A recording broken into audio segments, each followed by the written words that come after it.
বদনামের কারণ ১০০ বা ২০০ থাকতে পারে, কিন্তু সবচেয়ে বড় কারণ রাজনীতির কাছে নির্বাচন কমিশনকে সঁপে দেয়া। নির্বাচন কমিশনের উপর রাজনীতিবিদদের প্রভাব বিস্তার যদি বন্ধ না করা যায়, তবে সব আগের মতোই হবে বলেছেন খোদ প্রধান নির্বাচন কমিশনার এএমএম নাসির উদ্দিন।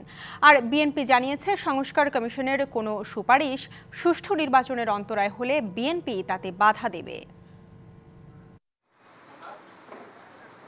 কবে নির্বাচন এ বিষয়ে এখনো আসেনি সুনির্দিষ্ট তারিখ। তবে বিএনপি চায় এ বছরের মাঝামাঝি নির্বাচন, আর সেই নির্বাচনের রোডম্যাপ যাতে দ্রুততম সময় দেওয়া হয় সে দাবিতে ৬৪ জেলায় সমাবেশের প্রস্তুতি নিয়েছে বিএনপি।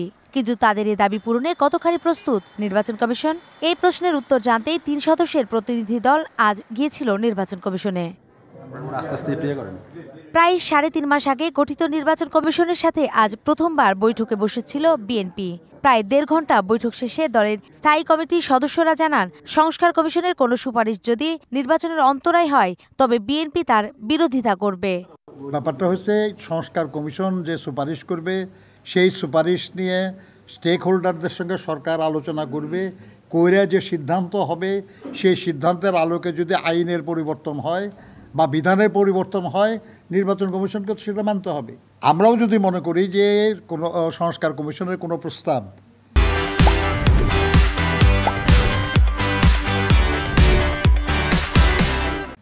সুষ্ঠু নির্বাচনের পথে অন্তরায়, ওটা তো নির্বাচন কমিশন কেন, আমরাও বাধা দেব। নেতারা জানান, সোমবার প্রধান উপদেষ্টার সঙ্গে বিএনপির বৈঠকে নির্বাচনের তারিখ নিয়ে আলোচনা করবে বিএনপি। প্রধান উপদেষ্টার সঙ্গে আমাদের একটা আলোচনা আছে, আমরা সেখানে প্রসঙ্গ নিয়ে আলোচনা করব। এর আগে সকালে এক অনুষ্ঠানে প্রধান নির্বাচন কমিশনার বলেন, বর্তমান কমিশন কোনো রাজনৈতিক দলের পক্ষে কাজ করতে চায় না, রাজনীতিতেও ঢুকতে চায় না। তারা চায় রাজনীতিবিদদের প্রভাবমুক্ত কমিশন। রাজনৈতিক নিয়ন্ত্রণ অন দ্য ইলেকশন কমিশন, এটা আমার কাছে খুব বড় কারণ মনে হয়েছে অতীতে।